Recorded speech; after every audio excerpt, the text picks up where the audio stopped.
بسم اللہ الرحمن الرحیم۔ شہر مکہ مکرمہ۔ مکہ مکرمہ حضرت اسماعیل علیہ السلام کے وہاں ٹھہرائے جانے سے پہلے بالکل ایک غیر آباد اور بنجر زمین کا حصہ تھا۔ دو خشک پہاڑی سلسلوں کے درمیان وادی، ارد گرد بارش کے بعد بہنے والی پانی کی وقتی گزرگاہ بنتی تھی، پھر خشک اور بغیر پانی کی بن جاتی تھی، مگر اس کا جائے وقوع خدا کے خصوصی کرم کا حامل تھا، جس کی بنا پر اللہ تعالیٰ کی طرف سے زمین پر انسانی آبادی کے آغاز ہی سے اس کا انتخاب ہو چکا، اور وہاں انسان اول حضرت آدم علیہ السلام نے خدا کی عبادت کی جگہ بنا دی تھی، اور بعض معلوماتی پہلوؤں سے حضرت آدم کی اس کرۂ ارضی پر آمد کے وقت ان کا اور ان کی اہلیہ حضرت حوا علیہ السلام کا قیام انہی اطراف میں ہوا تھا۔ نیز اس پورے کرۂ ارضی پر انسانی آبادی کے علاقوں کو اگر جائے وقوع کی بنیاد پر دیکھا جائے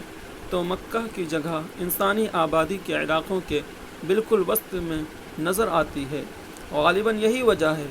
کہ انسان کے جسم میں ناف کو جو مقام حاصل ہے، وہی مقام کرۂ ارضی پر انسانی آبادی کے بالکل وسط میں مکہ کو حاصل ہے۔ اس طرح یہ دنیا انسان کا مرکز ہے، اور اس کو اللہ تعالیٰ نے اپنی عبادت گزاری کا مرکز بھی بنا دیا۔ چاروں طرف سے نماز پڑھنے والے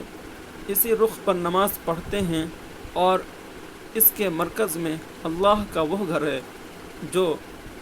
اس کی زمین پر اس کی عبادت کا پہلا مقام ہے،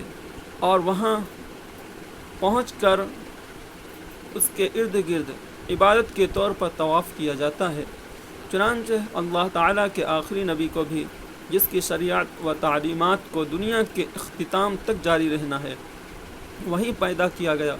اور ایسے خاندان میں پیدا کیا گیا جو پورے عرب علاقوں کے باشندوں کی نظر میں سب سے محترم خاندان، اور خاندان کے اندر بھی سب سے محترم شاخ میں آپ کو پیدا کیا گیا۔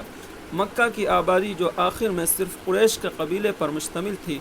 آپ کے جد اکبر قصی بن کلاب کی زیر سرکردگی ایک مضبوط جمہوری نظام پر مشتمل مانی جاتی تھی، اور وہاں کے دینی اور دنیاوی دونوں معاملات کی انجام دہی کے لیے ایک اچھا نظام مقرر تھا، جس کی انتظامی ذمہ داریاں خاندان کی مختلف شاخوں پر تقسیم کی گئی تھیں، اور اس طریقے سے شورائی اور جمہوری نظام بن گیا تھا، جو اپنے زمانے کے رائج الوقت دنیا کے نظاموں کے درمیان ایک منفرد نظام تھا، جبکہ اس وقت دنیا کے تعلیم یافتہ اور متمدن قوموں میں شہنشاہیت اور ڈکٹیٹرشپ کا رواج تھا۔ ایسے ہی زمانے میں انہوں نے ایک جمہوری اور شورائی نظام قائم کیا، جو ایک چھوٹے علاقے میں تھا، لیکن اپنے طریقے کے لحاظ سے اہم تھا۔ اس نظام کو ان کی اولاد میں قائم رکھا گیا، اور قصی کا گھر اس شورائی نظام کا مرکز قرار پایا، جس کی حیثیت ایک طرح سے جمہوری پارلیمنٹ کی سی تھی۔ اس نظام کے مختلف کاموں میں اللہ کے اس گھر کی زیارت کرنے والوں اور آنے والوں کی راحت اور ضیافت کی ذمہ داری بھی تھی، جو حضور صلی اللہ علیہ وسلم کے اجداد کو ملی تھی، اور اس کو ان حضرات نے ایسی خوبی کے ساتھ انجام دیا کہ پورے جزیرۃ العرب میں ان کی عظمت اور احترام کو سب کے دلوں میں جاگزین کر دیا۔ حضور صلی اللہ علیہ وسلم کے دادا عبد المطلب کو اس سلسلے میں بڑا امتیاز حاصل رہا، اور انہوں نے اپنی ذمہ داری کو بہت اچھے ڈھنگ سے انجام دیا۔